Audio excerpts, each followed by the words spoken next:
Assalamualaikum warahmatullahi wabarakatuh. Apa kabar anak-anak semua?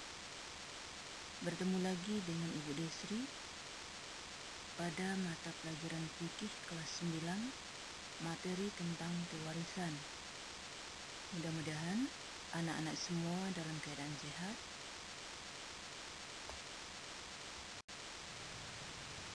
Ada hal-hal atau kewajiban ahli waris sebelum membagi harta warisan. Apa saja yang menjadi kewajiban bagi ahli waris sebelum membagi harta warisan? Yang pertama adalah pemulsaraan jenazah. Pemulsaraan jenazah mulai dari memandikan jenazah, mengafani, menyolatkan, menguburkan, semuanya termasuk dalam pemulsaraan jenazah. Dan ini sudah dibahas pada pertemuan sebelumnya. Yang kedua, membayar hutang jika orang yang meninggal dunia tersebut mempunyai hutang. Membayar hutang itu adalah wajib hukumnya bagi ahli waris, dan hutang dibayarkan dari harta peninggalan yang ditinggalkan oleh orang yang meninggal dunia. Kemudian yang ketiga, menunaikan wasiat jika orang yang meninggal dunia tersebut mempunyai wasiat. Wajib hukumnya bagi ahli waris untuk menunaikan wasiat. Dan batas maksimal wasiat orang yang meninggal dunia tidak boleh melebihi dari sepertiga harta yang ditinggalkan. Dan wasiat yang sepertiga itu disebut dengan wasiat wajibah. Yang keempat, baru setelah melaksanakan 3 kewajiban, baru yang terakhir adalah membagi harta warisan. Jika harta yang ditinggalkan oleh orang yang meninggal dunia masih ada.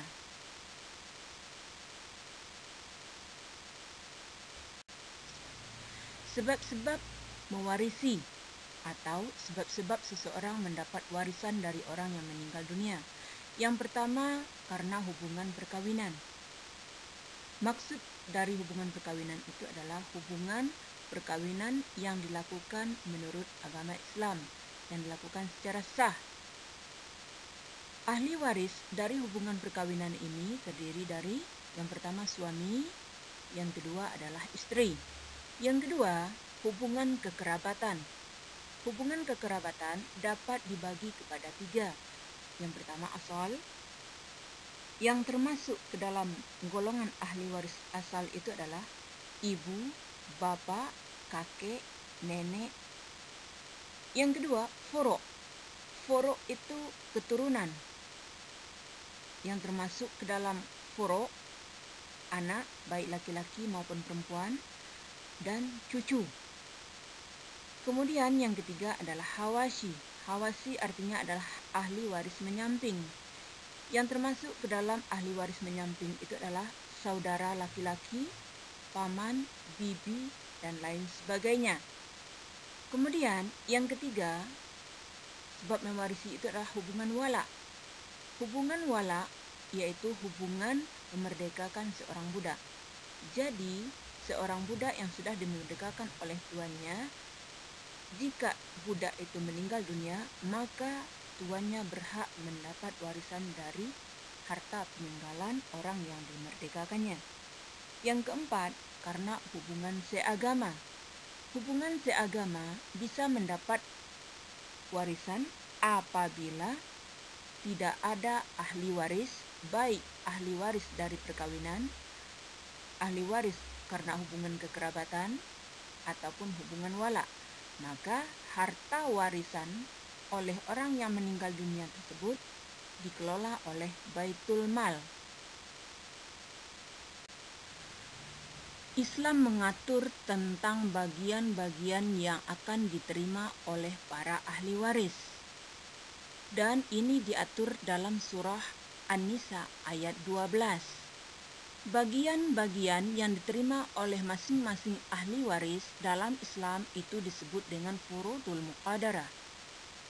Dan bagian-bagian itu terdiri dari ada yang berhak mendapatkan 1/2 dari harta yang ditinggalkan oleh orang yang meninggal dunia.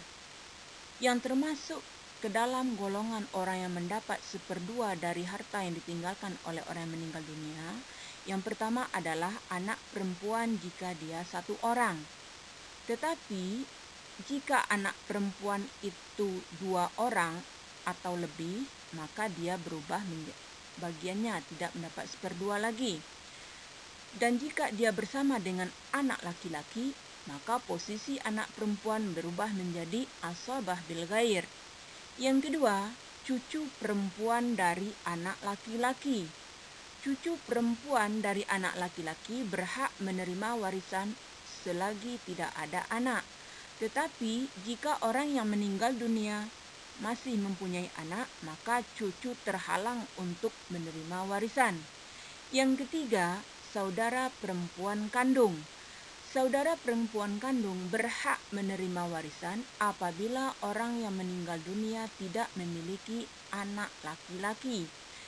Jika orang yang memiliki anak laki-laki, maka saudara kandung tidak berhak menerima warisan. Yang keempat, saudara perempuan sebapak. Begitu juga dia tidak berhak menerima warisan jika ada anak laki-laki. Yang kelima adalah suami. Suami berhak mendapat 1/2 dari harta warisan jika orang yang meninggal dunia tidak memiliki anak.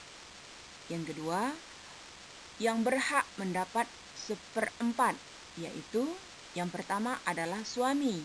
Suami apabila istri yang meninggal dunia tidak mempunyai anak, maka suami berhak mendapat 1/4. Yang kedua adalah istri. Jika suami yang meninggal dunia, maka istri hanya berhak mendapat 1/4 jika suami tidak mempunyai anak. Tetapi apabila suami memiliki anak, maka bagian istri berubah tidak lagi mendapat 1/4, tetapi berubah menjadi 1/8. Yang keempat, yang berhak mendapat 2/3 dari harta yang ditinggalkan oleh orang yang meninggal dunia. Yang termasuk ke dalam orang yang mendapat 2/3 itu, pertama, 2 orang anak perempuan. Yang kedua, 2 cucu perempuan dari anak laki-laki, asalkan orang yang meninggal dunia tidak memiliki anak laki-laki. Tetapi kalau ada anak laki-laki, maka cucu perempuan terhalang untuk mendapat warisan. Begitu juga dengan 2 saudara perempuan kandung dan 2 saudara perempuan sebapak. Yang kelima, bagian yang diterima oleh ahli waris itu adalah 1/3. Adapun orang-orang yang mendapat 1/3 dari harta peninggalan orang yang meninggal dunia itu, yang pertama ibu. Jika orang yang meninggal dunia itu tidak memiliki anak. Tetapi apabila yang meninggal dunia itu memiliki anak, maka bagian ibu berubah menjadi 1/6. Yang kedua adalah 2 orang atau lebih saudara laki-laki maupun saudara perempuan seibu berhak mendapat 1/3 apabila yang meninggal dunia tidak memiliki anak. Tetapi apabila yang meninggal dunia itu memiliki anak laki-laki, maka saudara laki-laki dan saudara perempuan seibu termasuk hijab atau terhalang. Yang keenam, yang mendapat bagian 1/6. Adapun orang-orang yang berhak mendapat bagian 1/6 itu adalah yang pertama ibu. Ibu berhak mendapat 1/6 dari harta yang ditinggalkan oleh orang meninggal dunia apabila bersama dengan anak, baik perempuan maupun laki-laki. Yang kedua, nenek, ketika yang meninggal dunia tidak lagi memiliki ibu. Yang ketiga adalah cucu perempuan. Yang keempat, saudara perempuan sebapak beserta saudaranya.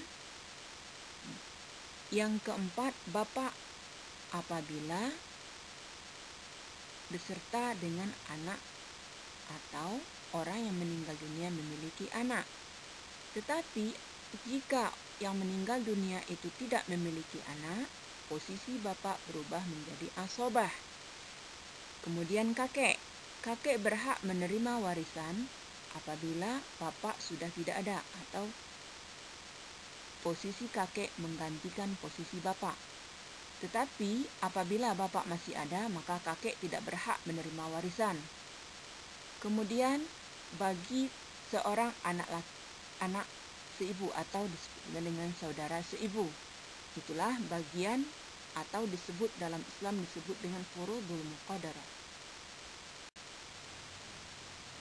Sebagai contoh tentang cara pembagian harta warisan di sini, ibu akan kasih contoh.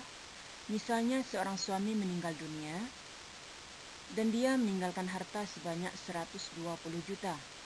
Sementara ahli waris yang ditinggalkan 2 orang anak laki-laki, 1 orang anak perempuan, yang ketiga bapak, kemudian seorang istri. Maka berapakah bagian masing-masing dari ahli waris tersebut? Jadi cara menghitung bagian masing-masing ahli waris itu adalah kita masukkan ke dalam furudul muqaddarah tadi.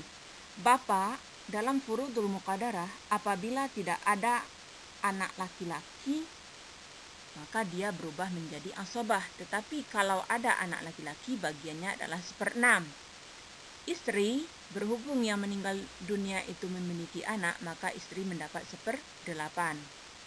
Bapak 1/6 dari harta yang ditinggalkan, istri 1/8 dari harta yang ditinggalkan.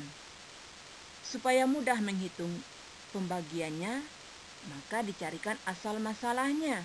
Asal masalah itu adalah KPK dari 8 dan 6. KPK dari 8 dan 6 itu adalah 24. Jadi, cara menghitungnya, Bapak sama dengan 1/6 sama dengan 4/24 dikali dengan jumlah harta 120 juta. Bagian Bapak sama dengan 20 juta. Istri, dia tadi mendapat 1/8.